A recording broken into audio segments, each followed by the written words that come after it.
Bom dia, sejam muito bem-vindos a mais um momento nosso de devocional, de leitura da palavra, de meditação. O capítulo de hoje está bem interessante, com muitas informações, muito conhecimento e creio que com muitas revelações também, tá? Então, que o Espírito Santo venha te trazer clareza e revelação acerca daquilo que nós iremos ler, não só a letra, né? Mas que o Espírito venha nos trazer revelações profundas acerca dos princípios, dos propósitos do Senhor para a nossa vida. O capítulo 13 diz o seguinte: Ó Gálatas insensatos, quem os enfeitiçou? Não foi diante dos seus olhos que Jesus Cristo foi exposto como crucificado? Eu gostaria de saber uma coisa: foi pela prática da lei que vocês receberam o Espírito ou pela fé naquilo que ouviram? Será que vocês são tão insensatos que, tendo começado pelo Espírito, querem agora se aperfeiçoar pelo esforço próprio? Será que foi inútil sofrerem tantas coisas? Se é que foi inútil, aquele que lhes dá o seu Espírito e opera milagre entre vocês, realiza essas coisas pela prática da lei ou pela fé na qual receberam a palavra? Considerem o exemplo de Abraão. Ele creu em Deus e isso lhe foi creditado como justiça. Estejam certos, portanto, de que os que são da fé, estes é que são os filhos de Abraão. Prevendo as Escrituras que Deus justificaria os gentios pela fé, anunciou primeiro as boas novas a Abraão: por meio de vocês todas as nações serão abençoadas. Assim, os que são da fé são abençoados junto com Abraão, um homem de fé. Já os que se apoiam na prática da lei estão debaixo de maldição, pois está escrito: maldito todo aquele que não persiste em praticar todas as coisas escritas no livro da lei. É evidente que diante de Deus ninguém é justificado pela lei, pois o justo viverá pela fé. A lei não é baseada na fé, ao contrário, quem praticar essas coisas por elas viverá.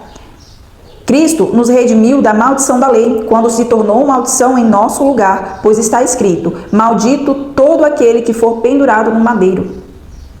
Isso para que em Cristo Jesus a bênção de Abraão chegasse também aos gentios, para que recebessem as promessas do Espírito mediante a fé.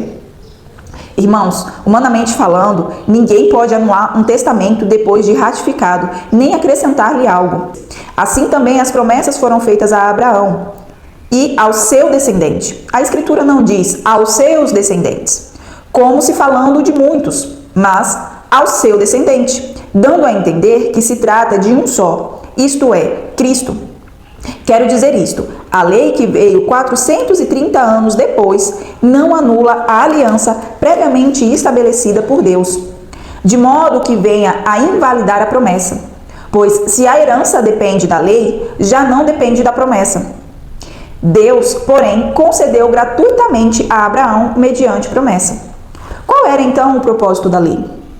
Foi acrescentada por causa das transgressões, até que viesse o descendente, a quem se referia a promessa, e foi promulgada por meio de anjos, pela mão de um mediador.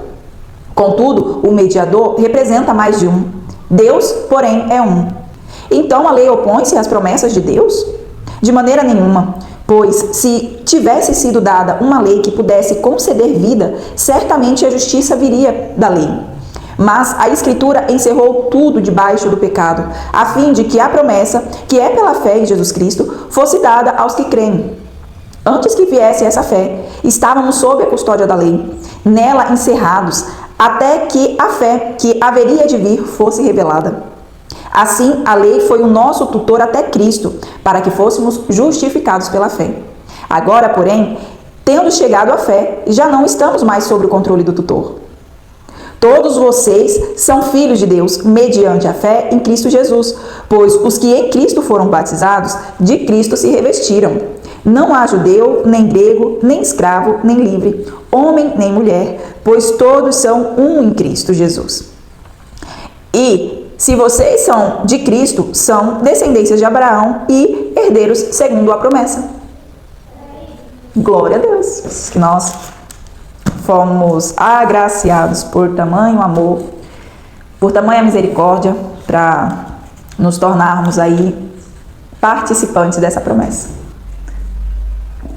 Esse capítulo aqui, que nos trouxe de revelação, merece no mínimo um glória a Deus aí, sabe? Um brado de alegria, de gratidão, tá? Então, nem que seja aí no seu cantinho. Mas, se você quiser comentar aqui também, comenta. Porque merece, né? Afinal de contas, somos agraciados, fomos agora contemplados com essa promessa pela fé, né? Pelo sacrifício de Cristo. E que você tenha um abençoado dia e eu te espero no próximo capítulo.